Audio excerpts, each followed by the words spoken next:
Snow fell like tiny knives across the mountain slope. The wind screamed through the peaks, carrying sounds that no human ears would ever hear. High above the frozen wasteland, creatures circled on wings that shimmered with colors unknown to Earth. They were not birds. They were not anything the Vikings below could have imagined in their wildest dreams. Frostscale watched the village from his perch on the cliff face. His scales, each one the size of a dinner plate, caught the moonlight and scattered it into prismatic patterns. He had been observing these primitive humans for 3 centuries now, ever since his colony had fled to this backwater planet to escape the horrors that had consumed their homeworld. The humans fascinated him. They were so fragile, so short-lived, yet they fought this frozen land with a stubbornness that bordered on madness. "Elder, you should come inside," Silverwind called from the cave entrance behind him. She was young by their standards, barely 200 years old, and she still found the cold uncomfortable. Frostscale found that amusing. This planet that his people called a perfect hiding spot was what the humans considered their home. They were born into this ice and wind, and somehow they survived it. "In a moment," Frostscale replied. His eyes, which could see across vast distances, focused on movement in the village below. Torches flickered in the darkness. Humans were gathering despite the late hour and the deadly storm. Something was happening. Silverwind moved beside him, her curiosity overcoming her discomfort. Her scales were lighter than his, almost white, and they reflected the snow around them until she seemed to disappear into the landscape. "What are they doing?" "I do not know," Frostscale admitted, "but it troubles me." They watched as a group of humans trudged out from the village, moving slowly through the deep snow. One of them carried a bundle. It took Frostscale a moment to realize what the bundle was. A child, an infant, wrapped in furs, being carried away from the warmth and safety of the village fires. "Where are they taking that offspring?" Silverwind asked, her voice tight with concern. "Away," Frostscale said simply. He had seen this before, though not often. When times were hard, when food was scarce, when the winter seemed endless, the humans sometimes made terrible choices. They believed their gods demanded sacrifice, or they blamed their misfortunes on the innocent. It was one of the things about humans that Frostscale could never understand. They were capable of such loyalty and love, yet also such cruelty. The group stopped halfway up the mountain slope, far from the village, but not nearly far enough to reach the dragon colony's caves. They placed the bundle on the ground. Even from this distance, Frostscale could hear the infant crying. The sound cut through the wind like a blade. The humans stood around the child for a moment, then turned and walked back toward their village. They did not look back. "They are leaving it," Silverwind said, disbelief in her voice. "They are leaving their own offspring to die in the cold." "Yes," Frostscale said quietly. "We have to save it. We cannot interfere. You know the laws, Silverwind. We are refugees here. We have no right to meddle in the affairs of the native species." Silverwind turned to face him, her eyes blazing with an anger he had rarely seen in her. "Laws? You speak of laws while a child freezes to death? What kind of laws are those?" "The kind that have kept our people alive for 10,000 years, Frostscale said, but his voice lacked conviction. He looked back at the bundle on the snow. The crying was getting weaker. The infant would not last long. The temperature was dropping as the night deepened, and the wind was picking up. Even wrapped in furs, a human child could not survive this. "I will not stand here and do nothing," Silverwind said. Before Frostscale could stop her, she launched herself from the cliff. Her wings spread wide, catching the wind, and she glided down toward the abandoned child. Frostscale could have called her back. He could have ordered her to return. He was the colony elder, and his word was law among their people. But he did not call out. Instead, he watched as Silverwind landed beside the small bundle and gently picked it up in her claws. She cradled it against her chest, using her body heat to warm the freezing infant. Then she lifted off again, flying back up to the caves. When she landed beside him, Frostscale could see the child clearly. A boy, perhaps 6 months old, with hair the color of summer wheat and eyes that were struggling to stay open. His lips were blue with cold and his crying had stopped. That was a bad sign. "Take him to the warming chamber," Frostscale said. "Quickly." Silverwind did not wait for him to change his mind. She rushed into the cave system, moving through tunnels that glowed with bioluminescent moss.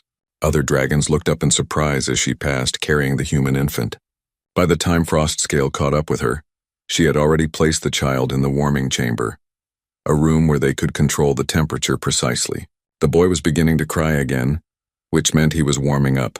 That was good. Crying meant life. You realize what you have done, Frostscale said. I saved a life, Silverwind replied. You have tied us to this child. We cannot simply return him now. He has seen us. He will remember in some way, and if we return him, they will only abandon him again. Then we will keep him, Silverwind said simply. We will raise him until he is old enough to survive on his own. Frostscale looked at the infant.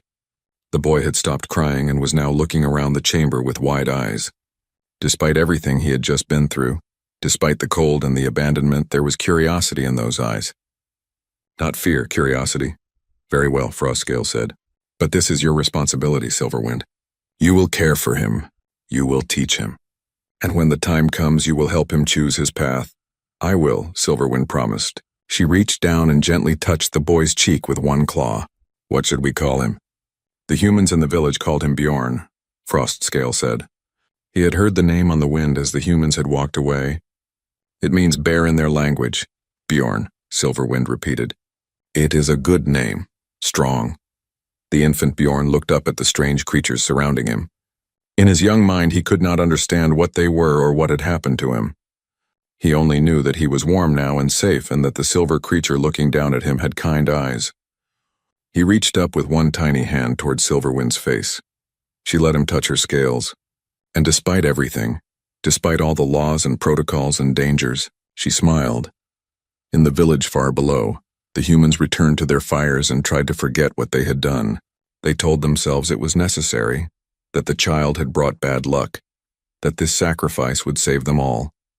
They never looked back at the mountain. They never wondered if their gods had answered their prayers in ways they could never have imagined. High in the caves, a dragon colony that had been hiding from the galaxy for 500 years was about to learn what it meant to raise a human child. And that child, abandoned in the frozen mountains, was about to learn that family had nothing to do with blood or species. It had everything to do with who was there when you needed them most. 15 winters had passed since Silverwind brought the infant to the caves. Bjorn stood at the edge of the cliff now, no longer afraid of the height that had once terrified him. The wind whipped through his long hair, and he breathed in the cold air like it was water, and he had been thirsty for days. Below him, the forest stretched out in every direction, covered in fresh snow that sparkled under the afternoon sun. You stand too close to the edge, Redclaw grumbled from behind him. The old dragon had never liked having a human in their colony. He made that clear every chance he got. One strong gust and you will fall to your death. Then what will Silverwind do? Weep for a decade? Bjorn turned and grinned at the cranky dragon. I have been standing on this cliff since I was 5 years old, Redclaw. If the wind wanted to kill me, it has had plenty of chances. Arrogant child, Redclaw muttered, but there was less bite in his words than there used to be. 15 years of watching Bjorn survive things that should have killed him had softened even Redclaw's harsh opinion. Not much, but enough. Bjorn walked back from the edge and sat down on a flat rock. He picked up the metal device he had been working on, turning it over in his hands. It was something Silverwind had given him. A tool that could generate heat without fire. The dragons called it a thermal regulator, but Bjorn thought of it as magic. Even after all these years of living with them, their technology still amazed him. Does it work yet? Silverwind asked, landing gracefully beside him. Snow scattered from her wings as she folded them against her body. She had grown even larger over the years, but to Bjorn she would always be the gentle presence that had saved his life. Almost, Bjorn said. He pressed a sequence of buttons on the device and it hummed to life. A wave of warmth spread out from it, melting the snow in a perfect circle around them. I made it stronger. Now it can heat a larger area. Silverwind made a pleased sound. You have learned well. Most humans would not understand our technology even if we explained it for years, yet you grasp it as if you were born to it. Maybe I was, Bjorn said. He looked up at her. You have told me stories about the stars, about other worlds and other species. But you have never told me why you are here. Why did your people come to Earth? Silverwind was quiet for a long moment. Finally, she settled down beside him, her massive body blocking the wind. We are refugees, Bjorn. Our homeworld was destroyed by a species we call the Swarm. They are parasites consuming everything in their path. Worlds, technology, entire civilizations. They came to our planet 500 years ago and we barely escaped. Why did you come here? because this planet is what the galaxy calls a death world. The conditions here are so harsh that most species cannot survive them. The swarm prefers easier targets. We thought we would be safe here, hidden in these mountains where the cold is so extreme that it keeps away even the human settlements most of the time. Bjorn processed this information slowly. So you are hiding? Yes. From something that destroys entire worlds? Yes. Bjorn looked down at his hands. They were rough and calloused from years of training, of learning to survive in both the dragon ways and the human ways. Silverwind had taught him to hunt, to track, to understand the technology that kept their colony hidden.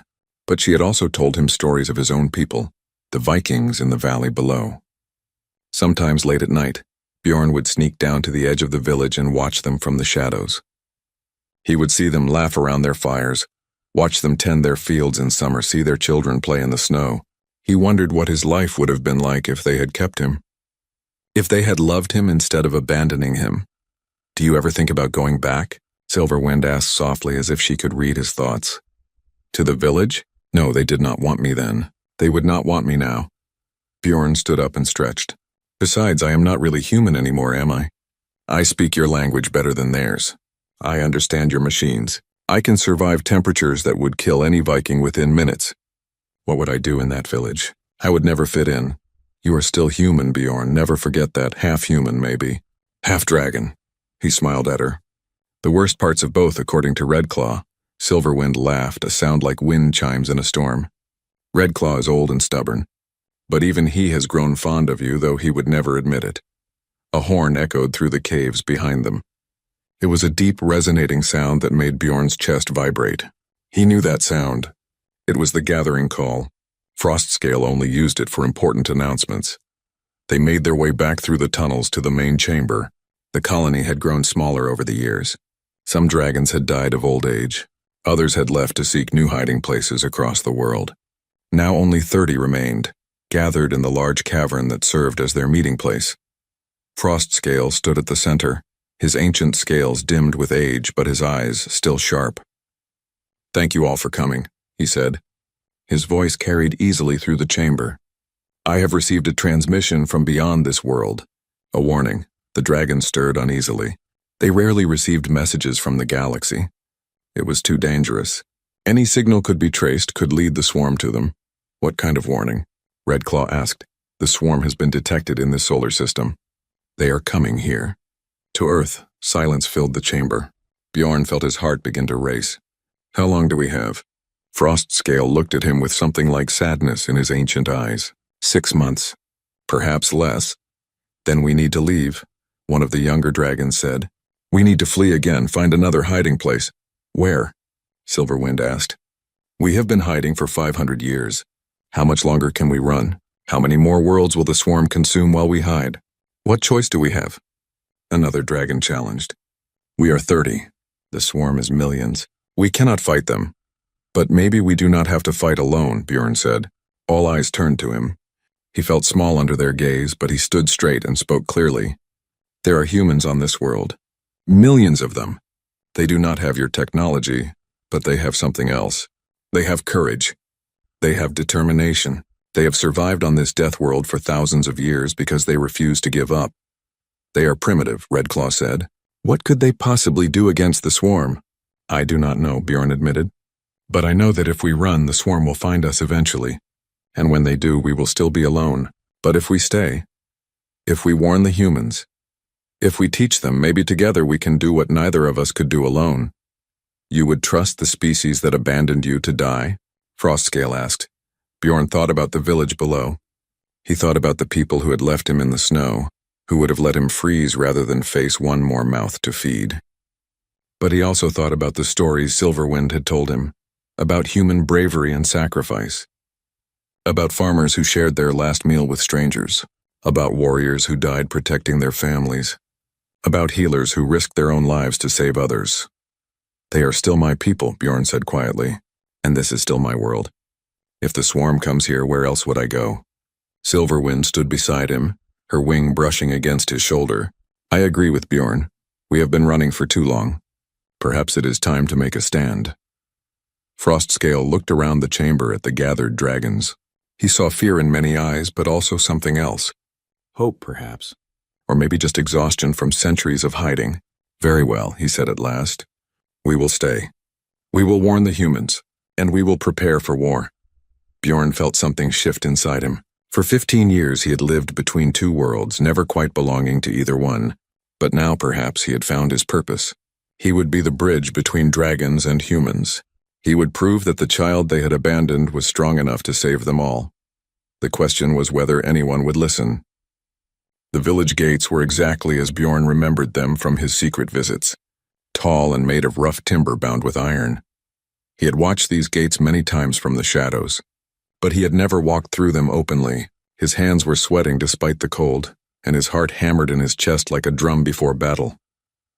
You do not have to do this alone, Silverwind said from the tree line behind him. She was hidden in the shadows, her white scales blending with the snow. Yes, I do. If you come with me now, they will panic. Let me talk to them first. Let me prepare them. Bjorn adjusted the pack on his shoulders. Inside were gifts from the dragons, small pieces of technology that might help convince the villagers that he was telling the truth. If things go wrong, I will signal you. And if they try to harm you? Bjorn touched the device at his belt, a shield generator that would protect him from most weapons the Vikings possessed. Then I will run very fast. Silverwind made a worried sound but did not argue further. Bjorn took a deep breath and walked toward the gates. 2 guards stood watch, both of them warriors with axes at their sides and suspicion in their eyes. They watched him approach with the wariness of men who had seen too many raids and too many hard winters. Hold there, one of them called out. State your name and business. My name is Bjorn. I come from the northern mountains with urgent news for your chief. The guards exchanged glances. Bjorn? That was the name of the cursed child who was left in the mountains 15 winters ago. I know. I am that child. The second guard laughed, a harsh sound without humor. That child died? Everyone knows that. No infant could survive a night in those mountains during winter. And yet here I stand. Bjorn pulled back his hood, letting them see his face clearly. His hair was longer than any Viking would wear it, and his clothes were strange, made of materials that did not exist in their world. But his features were human, and his eyes held theirs without fear. I survived because I was found, because someone took pity on me when your people did not. Now I return because all our lives are in danger. The first guard stepped closer, studying Bjorn's face. You do look like old Gunnar. He had a son who was left in the mountains. Said the boy brought bad luck, that the gods demanded it. My father believed many things, Bjorn said carefully, keeping his voice neutral. But we do not have time for old stories. I need to speak with your chief. A great threat is coming, something that will destroy this village and every other village on Earth if we do not prepare. What kind of threat? The kind that falls from the sky and consumes worlds. The guards looked at each other again, and Bjorn could see they thought he was mad. But there was something in his voice, a certainty that made them hesitate. Finally, the first guard nodded. Wait here. I will fetch the chief. But if this is some trick, you will regret it. Bjorn waited in the cold while one guard disappeared into the village. People began to gather, drawn by curiosity. They whispered among themselves, pointing at him. Some of the older villagers seemed to recognize something in his features. A woman near the back gasped and covered her mouth with her hand. Bjorn realized with a chill that she must be his mother. After 15 years, he was face to face with the woman who had allowed him to be abandoned in the snow.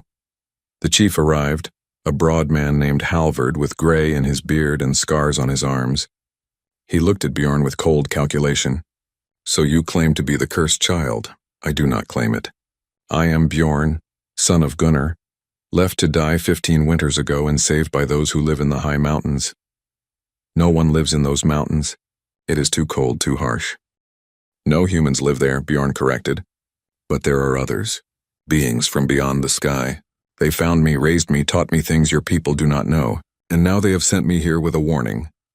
Halvard's eyes narrowed. Beings from beyond the sky? You speak of gods? No, they are not gods. They are travelers, refugees hiding on Earth from an enemy that destroyed their home. And that enemy is coming here. A healer pushed through the crowd, a woman named Astrid with intelligent eyes and gray hair bound in a braid. I remember you, she said to Bjorn. I argued against the abandonment. I said no good would come from leaving a child to freeze. But I was overruled. She turned to Halvard. Let the boy speak. If his words are madness, we lose nothing but time. But if he speaks truth, we need to hear it. Halvard considered this, then nodded. Very well. Speak, Bjorn. Tell us of this threat from the sky. Bjorn reached into his pack and pulled out a device, a small sphere that projected images in the air above it. The villagers gasped and stepped back, making signs against evil. This is not magic, Bjorn said quickly. It is knowledge tools made by those who understand the stars. Let me show you what is coming. He activated the device and images filled the air. Ships, massive and organic-looking, traveling through the darkness of space. Worlds being consumed. Their surfaces stripped of all life and resources. Cities burning. Entire civilizations falling silent. The villagers watched in stunned silence, unable to comprehend what they were seeing but understanding the threat in their bones. This is the swarm, Bjorn explained. They have destroyed thousands of worlds across the galaxy. They consume everything in their path, leaving nothing behind. And they have been detected moving toward Earth. In 6 months, perhaps less, they will be here. How do you fight such things? Halvard asked, his voice shaken. We fight together, humans and the mountain dwellers, combining your courage with their knowledge. They have weapons that can hurt the swarm. They have tools that can shield us from attack. But they are only 30 and they cannot win alone. They need warriors. They need fighters who will not run even when death seems certain. And why should we trust you? Someone shouted from the crowd. You are the cursed child. Perhaps you bring this doom upon us. Bjorn felt anger rise in his chest but forced it down. I bring nothing but a warning and a chance to survive. You abandoned me once because you feared bad luck. Now I return to save your lives. You can believe me or not. But when the swarm comes, it will not matter what you believed. It will only matter whether you were prepared. Astrid stepped forward. I believe him. Look at his eyes. He is not lying. And these images. This device that shows us visions in the air, this proves he has knowledge we do not. Why would he come here if not to help us? Perhaps it is a trap, Gunnar said, pushing through the crowd. Bjorn recognized his father instantly. The man had aged badly, his face lined with bitterness. Perhaps the mountain demons sent him to trick us, to weaken us. The only demons I see are the ones that let a child freeze to save themselves, Bjorn said quietly. But I am not here for revenge, Father. I am here because despite what you did, despite everything, I cannot let my people die without trying to save them. Halvard raised his hand for silence. This is too important to decide in haste. Bjorn, you will stay in the village as our guest. We will discuss what you have told us. If you speak truth, we will listen. If you lie, you will face justice. I ask for nothing more, Bjorn said. That night, Bjorn sat in a small house at the edge of the village, guarded but not imprisoned. Astrid brought him food and sat with him, asking questions about the beings in the mountains and the threat from the sky. She was quick to understand. Quicker than anyone else in the village, Bjorn found himself trusting her, telling her things he had not planned to share. You must hate us, Astrid said after a while. For what we did to you. I did once, Bjorn admitted. When I was young and angry. But Silverwind taught me that hate is a poison that hurts the one who carries it. You are not responsible for what others decided. And now we face something greater than old wounds. This Silverwind is one of the mountain beings? Yes, she is the one who found me, who saved my life. She is family to me now. Astrid smiled sadly. Then you have been more blessed than cursed, Bjorn. Not every child finds such love, even among their own kind. A sound outside made them both turn. Through the window, Bjorn could see lights in the sky, moving in patterns no star ever moved. The villagers were coming out of their houses, pointing and shouting in fear. The lights grew brighter, closer. Ships were descending from orbit, small scout vessels from the swarm. It is too soon, Bjorn breathed. They are not supposed to be here yet. He ran outside and Astrid followed. The entire village was in chaos, people running and screaming as the alien ship circled overhead. They had not attacked yet, but everyone could sense the menace in their movements. Bjorn pulled out his signal device and activated it.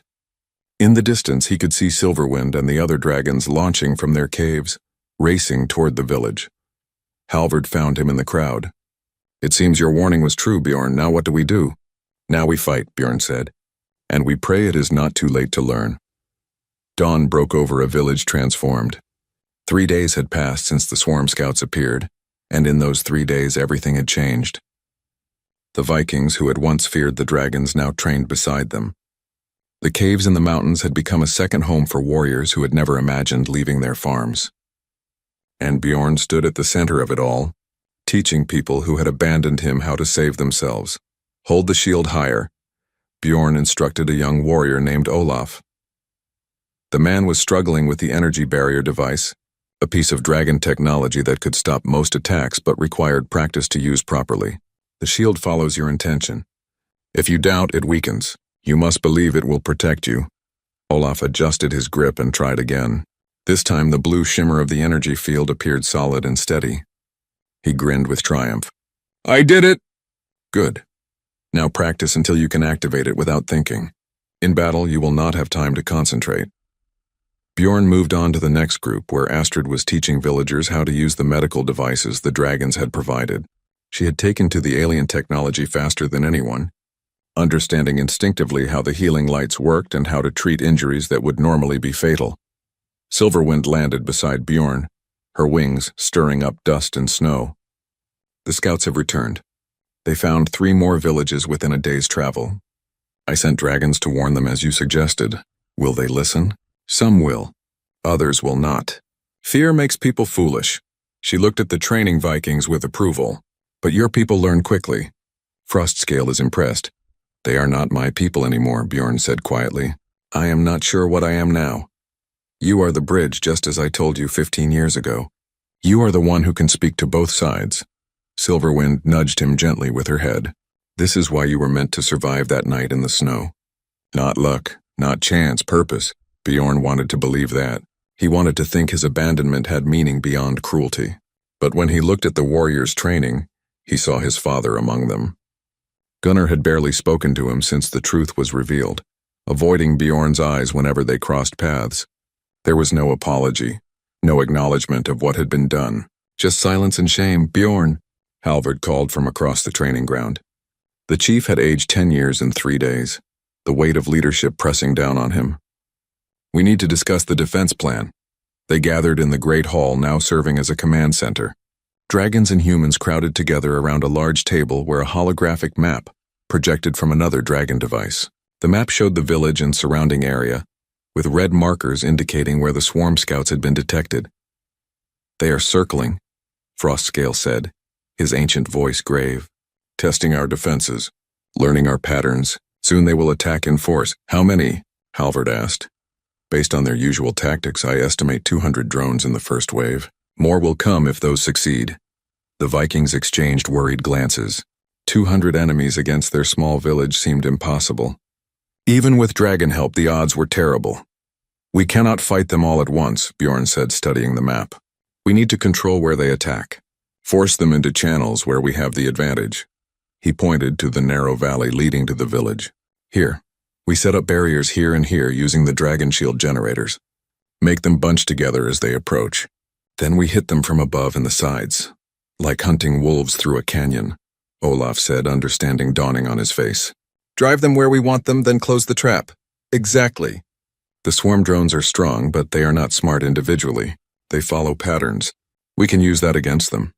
A younger dragon named Brightscale spoke up. What about the mothership? The scouts came from somewhere. If we defeat the drones, they will simply send more. One battle at a time, Frostscale said. First, we prove we can fight. Then we worry about winning the war. Over the next 2 days, they prepared. Vikings dug trenches and built barriers. Dragons placed shield generators at strategic points. Astrid set up a healing station in the Great Hall, stocking it with both traditional herbs and alien medical supplies. Children and those too old to fight were moved deeper into the dragon caves, protected by layers of shielding. Bjorn barely slept. He moved between the village and the caves, checking defenses, answering questions, making adjustments. He found himself becoming what Silverwind had predicted, the bridge between 2 worlds. When Vikings did not understand dragon technology, he translated. When dragons did not understand human tactics, he explained. He was everywhere at once and exhausted in a way he had never been before. On the 3rd night, Astrid found him sitting alone on the cliff edge, staring at the stars. You should rest, she said, settling beside him. You are no good to anyone if you collapse from exhaustion. I will rest when this is over. Will it ever be over? You said the swarm consumes worlds. Even if we win here, they will send more. And more after that? Bjorn had been thinking about that same question. I do not know. But I know that giving up now means everyone dies. So we fight this battle, and then we fight the next one, and we keep fighting until either we win or we cannot fight anymore. That is a hard way to live. It is the only way I know. Bjorn looked at her. Why did you argue for me? That night they left me in the snow. You could have stayed silent. Why did you risk angering the others?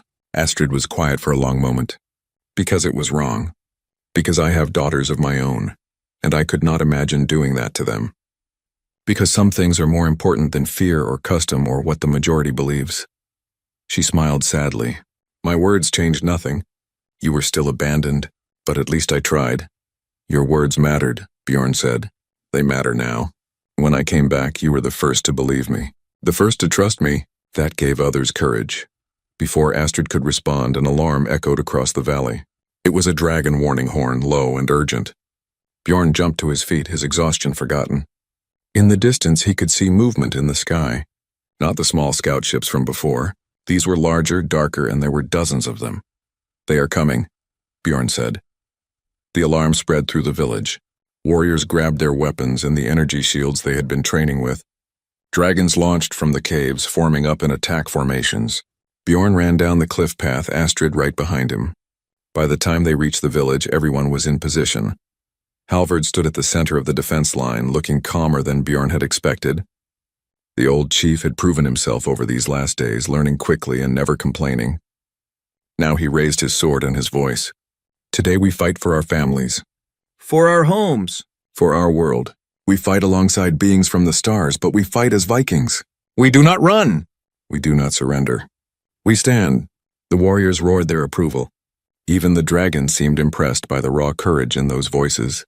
These were people who lived on a death world, who survived winters that could kill, who crossed oceans in wooden boats. They were afraid, but they would not let fear stop them. Silverwind landed beside Bjorn. Are you ready? No, Bjorn admitted. But I will fight anyway. That is all anyone can do. She looked at him with pride. You have done well, Bjorn. Your parents abandoned you, but you have saved them regardless. That is true strength. The swarm ships came closer, blotting out the stars. Bjorn could see the drones now. Organic and mechanical at once, like insects made of metal and flesh. There were far more than 200. Frostscale's estimate had been conservative. There might be 500, maybe more. For a moment, fear threatened to overwhelm Bjorn. How could they possibly win against so many? What chance did one village and 30 dragons have against a force that had destroyed civilizations? Then he looked at the faces around him. Vikings who had spent their lives fighting. Dragons who had fled for 500 years but were finally making a stand. Astrid, who had spoken up for a condemned child. Halvard, leading people into a battle they might not survive. Even Gunnar was there, shame and determination warring on his face. They were here. They were fighting. That had to mean something. For Earth! Bjorn shouted, activating his shield and raising his weapon. The swarm fell from the sky like rain and the battle began. Blood and smoke filled the air. The valley echoed with sounds that had never been heard on Earth before. The screeching of swarm drones mixing with dragon roars and Viking battle cries. Bjorn fought in the center of it all, his energy shield flashing blue as it deflected attacks that would have killed him instantly. Around him, Vikings and dragons fought side by side. Two species that should have been enemies united against a greater threat. Left flank is collapsing, someone shouted. Bjorn turned to see a group of warriors falling back, overwhelmed by a cluster of drones. The creatures were relentless, repairing damage almost as fast as it was inflicted. Their weapons fired bursts of energy that burned through shields if concentrated enough. Silverwind dove from above, her claws raking across the drones. Her scales were scorched in places and she was breathing hard. There are too many. For every one we destroy, 2 more appear. Bjorn knew she was right. They had been fighting for hours and the swarm just kept coming. The trap he had designed in the valley had worked at first, funneling the drones into kill zones. But the swarm learned. They adapted. Now they were attacking from multiple directions, testing different approaches, finding weaknesses. Astrid's healing station in the Great Hall was overwhelmed with wounded, dragons with torn wings, Vikings with burns and broken bones. She worked tirelessly with her team, using both dragon technology and human knowledge to save lives. But even she could not keep up with the tide of casualties. A massive explosion rocked the valley. One of the shield generators had been destroyed. The barrier flickered and died, opening a gap in their defenses. Drones poured through like water through a broken dam. Bjorn ran toward the breach, rallying warriors as he went. "Hold the line. Do not let them reach the village." Frostscale appeared beside him, ancient but still powerful. "This is not working, Bjorn. We need a new strategy or we will all die here." "I know." Bjorn's mind raced, trying to think of something, anything that could turn the tide. Then he remembered something Astrid had said days ago. The swarm were parasites, engineered creatures from an ancient war. They consumed and destroyed, but they were still biological. The mothership. Where is it? In orbit beyond our reach. But it controls the drones, right? It sends them orders, coordinates their attacks. Frostscale's eyes widened with understanding. Yes, if we could disrupt that connection, the drones would become confused, easier to fight. Can we do that? Possibly. We have jamming technology, but it would require someone to get close to the ship and deploy the device. Very close. It would be suicide. Bjorn looked up at the sky, at the massive shape blocking out the stars. A suicide mission. Of course it was. Nothing in this fight had been easy. Why would this be different? I will do it, Bjorn said. No. Silverwind landed beside them, her voice firm. You are needed here. I will go. You cannot operate the device properly. It requires hands, not claws. It has to be me. Then I will carry you. We go together. Silverwind's tone left no room for argument. You have fought for us long enough. Now let us fight for you. Bjorn wanted to argue, but there was no time. Another section of their defense was crumbling. Olaf was fighting desperately, his shield flickering on its last reserves of power. Bjorn made his decision. Frostscale, take command. Hold as long as you can. Silverwind, we leave now. They did not say goodbye. There was no time for that. Silverwind scooped Bjorn up in her claws, gentle despite her size, and launched herself skyward. Below them, the battle continued. Bjorn could see Halvard leading a desperate charge to retake the broken barrier. He could see Redclaw, the old dragon who had never liked him, standing over a group of wounded Vikings and refusing to let any swarm drone past. He could see his father fighting alongside Astrid, protecting the Great Hall. The flight was rough. Swarm drones pursued them, firing at them as they climbed higher and higher. Silverwind dodged and weaved, but she was exhausted and wounded. Several energy blasts struck her wings, burning through scales. She cried out in pain but did not stop. She would not stop. Not until Bjorn was where he needed to be. The mothership loomed above them, massive and grotesque. It was organic, like a creature made of metal and flesh, pulsing with unnatural life. Ports opened along its hull, releasing more drones. Bjorn could see the scale of what they were fighting now. This ship could destroy the entire planet if given enough time. It could strip Earth bare, leaving nothing but a dead rock floating in space. There, Bjorn pointed to a section of the hull that looked different, smoother. That might be a weak point. Silverwind aimed for it, ignoring the drones that swarmed around them. She was hit again and again, her flight becoming more erratic. Bjorn held on, activating the jamming device. It was a small sphere, but Frostscale had promised it would work if deployed in the right place. The trick was getting close enough. They slammed into the hull, Silverwind using her body to absorb the impact. She pinned Bjorn against the metal surface with one claw, while her other claws gripped the ship. Around them, drones converged, preparing to fire at point-blank range. Now, Bjorn. Do it now. Bjorn pressed the sphere against the hull and activated it. The device hummed, vibrated, then began to sink into the organic metal like it was liquid. Lights flashed across the mothership's surface. The drones hesitated, their movements becoming confused, uncertain. It is working, Bjorn shouted, but the ship was not defenseless. Panels opened all around them, revealing weapons that made the drone guns look like toys. Energy gathered, bright and deadly. Silverwind saw it and made her choice. She threw Bjorn away from the ship with all her strength, launching him into open air. Then she spread her wings wide and unleashed every bit of her own energy weapon, the fire that dragons could generate when pushed to their absolute limit. Silverwind, no. Bjorn screamed, but he was falling, tumbling through the sky. The explosion was blinding. The mothership's weapons fired at the same instant Silverwind's attack struck. The collision of energies created a shockwave that rippled across the sky. Bjorn saw Silverwind's silhouette one last time. Wings spread like a shield, protecting him even as the fire consumed her. Then another dragon was there, catching Bjorn before he hit the ground. It was Redclaw, moving faster than Bjorn thought possible for such an old dragon. He said nothing as he glided back down to the valley, but Bjorn could feel the tension in his claws, the grief that needed no words. On the ground, the drones were faltering. Without clear direction from the mothership, they were confused, easier targets. The Vikings and dragons pressed their advantage, destroying drone after drone. The tide was turning. They were winning, but the cost was terrible. Bjorn looked up as Redclaw landed, searching the sky for any sign of Silverwind. There was nothing. The mothership was retreating, pulling back into high orbit, its systems damaged. The jamming device had worked. They had won this battle, and Silverwind was gone. Frostscale approached, his ancient face heavy with sorrow. "She saved us all, Bjorn. She gave everything so that we might live." Bjorn could not speak, could not think. The dragon who had found him in the snow, who had raised him, who had taught him everything, was gone.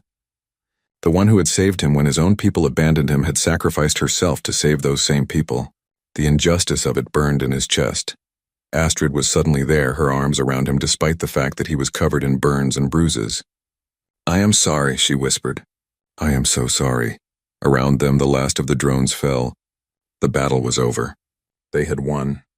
But victory felt hollow when Bjorn looked at the empty sky and knew Silverwind would never fill it again. The bridge between two worlds had been built with her sacrifice. Now he would have to maintain it alone. 3 days after the battle, ships arrived from the stars. Real ships this time, not the swarm, but vessels from the galactic community that had been monitoring Earth from a distance. They descended through the atmosphere in formation, sleek and beautiful compared to the grotesque mothership that still lurked in damaged orbit above the planet. The Vikings watched from the valley, weapons ready, unsure if these new arrivals meant salvation or another fight. Bjorn stood at the front of the gathering, Frostscale on one side and Halvard on the other. The old dragon's scales had dulled since Silverwind's death. He had lost many friends over his long life, but this loss seemed to weigh on him more heavily than the others. Bjorn understood. He felt the same emptiness, the same hole where Silverwind's presence used to be. The lead ship landed in the field beyond the village. Its door opened, and beings emerged that made even the dragons look ordinary. There were creatures made of living crystal, others that seemed to be composed of swirling energy, and one massive figure that looked like it was carved from stone itself. This one stepped forward, its footsteps shaking the ground. "I am Ironhide of the Galactic Council," the stone being said, its voice deep and resonant. "We have been observing your battle. What you achieved here should have been impossible. A primitive species and a refugee colony defeating a swarm assault. We had to see it for ourselves." "We did what we had to do," Bjorn said, keeping his voice steady. "We protected our home." Ironhide looked at Bjorn with eyes that glowed like embers. "You are human, yet you were raised by dragons. You are the bridge between them. Fascinating." The being turned to address the crowd of Vikings and dragons. "The swarm mothership is crippled but not destroyed. It will call for reinforcements. You cannot defend against what comes next without help." "Then help us," Halvard said simply. "Stop talking and help us." A ripple of what might have been laughter passed through the alien delegation. Ironhide made a sound like rocks grinding together, which Bjorn realized was actually amusement. "Your chief speaks plainly. I appreciate that very well. The Galactic Council has been debating for decades whether to make contact with Earth. You are a young species, violent and unpredictable, but what we witnessed here changes things. You fought alongside refugees you had never met. You learned alien technology in days. You sacrificed yourselves for each other without hesitation." Ironhide looked directly at Bjorn. "And this one, raised between two worlds, showed us what is possible when different species work together." "Silverwind showed you that," Bjorn said quietly. "Not me. She gave everything. Which is why we will honor her sacrifice by ensuring it was not in vain." Ironhide gestured to the other aliens. "We will provide weapons, shields, and training. We will help you prepare for the next assault.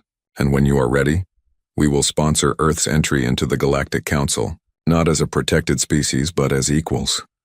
The Vikings murmured among themselves, not fully understanding but sensing the importance of what was being offered. Frostscale stepped forward. The Galactic Council turned their backs on Earth when we asked for evacuation assistance. They said humans were too primitive to save. Why help now? Because you proved us wrong, Ironhide said simply. And because a young dragon sacrificed herself to protect a species not her own. That kind of courage shames us. It reminds us of what we should be, not what we have become. Over the following weeks, everything changed. The aliens kept their word, providing technology and knowledge. But they did not simply give it away. They made humans and dragons work for it, learn it, understand it. The village became a training ground. Other villages sent representatives, word having spread about the battle and the beings from the stars. Slowly, humanity began to wake up to the fact that they were not alone in the universe. Bjorn threw himself into the work, trying to outrun his grief. He taught during the day and trained during the night. He became the official liaison between Earth and the Galactic Council, translating not just languages but intentions, helping both sides understand each other. He was good at it, better than he wanted to be. It gave him purpose, but it did not fill the emptiness Silverwind had left behind. One evening, Astrid found him on the cliff where he used to sit with Silverwind. "You push yourself too hard," she said, sitting beside him without invitation. She had started doing that, refusing to let him isolate himself. "You need to rest. To grieve. I will grieve when Earth is safe. Earth will never be completely safe. There will always be another threat, another crisis. If you wait for perfect safety before allowing yourself to feel, you will wait forever." Bjorn said nothing, but Astrid saw the tears on his face. She put her arm around his shoulders and let him cry. Below them, the village was alive with activity. Vikings and dragons working together. Human children playing with young dragons. His father, Gunnar, was down there, learning dragon technology alongside everyone else. They had spoken finally. A brief conversation where Gunnar admitted his shame and Bjorn accepted the apology without forgetting what had been done. It was not forgiveness, not yet, but it was a start. Redclaw approached them, moving more slowly these days, but still fierce. "The council wishes to speak with you, Bjorn. They want to create a memorial for those who fell in the battle. They want your input on how to honor Silverwind." Bjorn wiped his eyes and stood. "Tell them I will come." But the memorial should not be just for Silverwind. It should be for all of them, Viking and dragon alike. They all gave everything. Redclaw nodded. Then, surprising everyone, the old dragon bowed his head to Bjorn. "She chose well when she saved you that night. I did not think so then. I thought you would be a burden, a danger, but I was wrong. You are exactly what she believed you could be. A bridge, a hope, a future." "I am just trying to survive," Bjorn said. "That is what humans do best," Redclaw replied. "You survive and you make others want to survive with you. That is your gift." 10 years passed. The swarm returned twice more, each time with greater force. Each time, Earth and its allies fought them back. Other species joined the defense, impressed by humanity's refusal to surrender. The planet became a symbol in the galaxy, proof that determination and cooperation could overcome even the greatest threats. The Vikings were no longer isolated villagers, but citizens of a galactic community. They traveled to other worlds, shared their knowledge, learned from others. The dragons came out of hiding completely, building cities in the mountains where both species could live together. Bjorn became Earth's ambassador, a position he held with honor but without joy. He did his duty because it was what Silverwind would have wanted, because her sacrifice demanded that he be better than he thought he could be. He never forgot her. He told her story to everyone who would listen. The dragon who saved a child in the snow. The dragon who proved that family was not about blood or species, but about who was there when you needed them most. On the anniversary of the battle, Bjorn stood at the memorial that had been built in the valley. It was a beautiful thing, made by human and alien artists working together. At its center was a statue of Silverwind, wings spread wide, protecting the world beneath her. Around the base were the names of everyone who had fallen, Viking names and dragon names side by side, equal in death as they had been in battle. Frostscale stood beside him, ancient beyond measure now, but still present. "She would be proud of what you have built here, Bjorn." "We built it," Bjorn corrected. "All of us together. That is what she taught me, that we are stronger together than we could ever be apart. A lesson the galaxy needed to learn." Frostscale looked at the statue of his former student, his friend. "She was always the best of us, even when she was young and impulsive, Even when she broke our laws to save one human child, she saw what others could not. She saw possibility where others saw only danger. Children arrived at the memorial, a mixed group of human and dragon young. They came to hear the story, as they did every year. Bjorn and Frostscale told it together, taking turns, correcting each other's details, making sure nothing was forgotten. The children listened with wide eyes, asking questions, trying to understand how the world had changed so much in just a decade. When the story was finished, a young girl raised her hand. "Were you scared?" she asked Bjorn. "When you flew up to the mothership?" "Yes," Bjorn said honestly. "I was terrified. But you did it anyway. Because Silverwind taught me that bravery is not about being unafraid. It is about being afraid and doing what needs to be done anyway. It is about protecting those who cannot protect themselves, even if they once hurt you. Especially if they once hurt you." The children nodded solemnly, and Bjorn hoped they understood. He hoped they would carry these lessons forward, that they would build a future where no child was ever abandoned, where no species stood alone, where courage and compassion mattered more than fear and prejudice. As the sun set over the valley, Bjorn looked up at the stars. Somewhere up there the swarm still existed. There would be more battles, more challenges, more losses.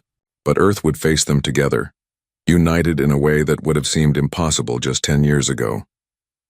A dragon child flew over the memorial, still clumsy in flight, and accidentally knocked into a human child running below. Both fell down, then both started laughing. They helped each other up and ran off together, already forgetting the accident. Bjorn smiled watching them. This was what Silverwind had died for. Not victory in battle, but this moment, this future, this hope. "Thank you," Bjorn whispered to the statue, to the memory, to the dragon who had saved him in the snow. "Thank you for everything." The wind whispered through the valley, carrying his words away. And for just a moment Bjorn could have sworn he heard Silverwind's voice on that wind, telling him what she had always told him. That he was exactly where he needed to be. That he was home.